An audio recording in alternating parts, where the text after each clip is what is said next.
y a une trentaine d'années, nous tous on était étudiants. Je crois que toute la lignée en dehors de personnes et on était tous en première année. Il y a ceux-là qui n'ont pas été présentés, qui sont là et qui ont participé à l'aboutissement de cette démocratie.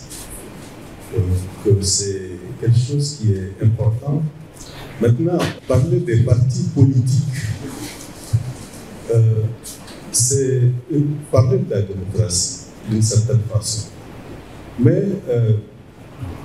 les partis politiques, ils sont pléthoriques, mais ils sont aussi légaux, puisqu'ils participent de cette démocratie parce qu'ils ont une reconnaissance. Peut-être qu'ailleurs, quelqu'un ne joue pas à savoir. Les partis politiques sont des organisations spécifiques qui ont pour but la conquête et l'exercice du pouvoir. Alors, si on se place sous l'angle de l'activité partisane, c'est là où il y a cette instabilité. Mais quand on se met sous l'angle institutionnel, puisque ce sont des formations politiques qui amènent leurs représentants au Parlement, au gouvernement, dans les institutions. Donc, de ce point de vue, au Niger, les partis politiques participent de ce qu'on appelle le système de techniciens. Tantôt ils sont instrumentalisés, tantôt c'est eux qui instrumentalisent. Et donc, dans leur mode de fonctionnement, il y a problème. Dans leur financement, parce que vous ne saurez jamais comment ces partis sont financés. Et donc, il y a un problème peut-être de double investiture. Ceux qui sont élus, au lieu de jouer le rôle institutionnel pour lequel ils sont élus, ils s'appuient sur le rôle politique. Et dans le fonctionnement de tout État normal, en principe, quand on est élu, on sert le pays. Mais ici, et c'est la source de stabilité, les gens se servent. Ils mettent de côté l'intérêt général pour voir en particulier l'intérêt partisan et l'intérêt véritablement particulier. Alors, on avait l'outil de dire que le Bénin est le laboratoire de la démocratie, mais depuis un certain temps, avec les champions qu'on a au Niger, la démocratie est devenue un peu chancelante en termes d'alternance, au sens véritable, puisque les formations politiques en général n'aiment pas l'alternance. On donne juste un contenu qui n'est pas réel, parce que la vraie alternance, c'est quand on accepte une défaite.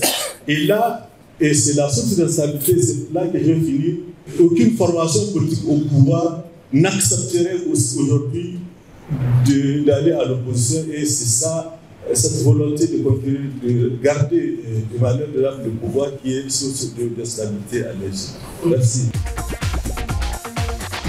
Aujourd'hui, avec la 7e République, qu'est-ce qu'on constate? Ça a été relevé, c'est la dictature des partis politiques et des alliances. Quelqu'un qui est élu, l'article 46, il est très clair, comme l'a rappelé le président, il a un rôle clé dans la bonne marche d'un pays.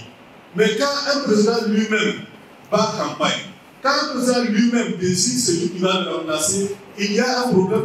Et cet article, il fait du président de la République le principal opérateur politique. Donc, la principale institution ou personne institutionnalisée pour le bon fonctionnement de l'État. Alors, il y a dans cette constitution des instruments. Et ces instruments, ils accompagnent tout le reste de la République. Docteur Elisabeth l'a dit. Ce qui est bon pour un pays, c'est ce dialogue qui manque ou qui a manqué.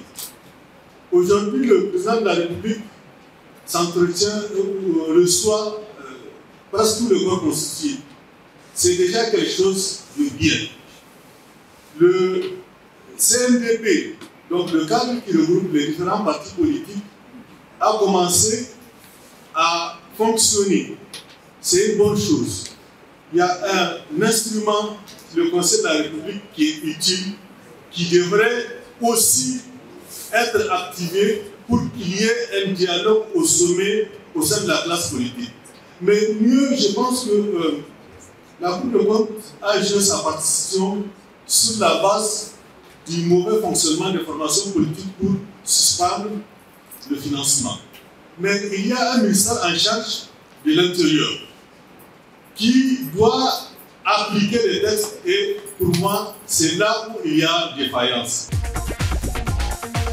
On constate que les hommes politiques, ceux qui vont caporaliser, puisqu'aujourd'hui on regarde le système technicien, que ce soit la CENI, elle est composée d'avance. La Cour constitutionnelle, elle est composée d'avance.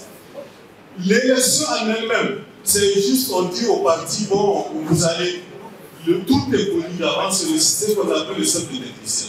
La réalité, elle est là et c'est elle qui fausse le jeu démocratique.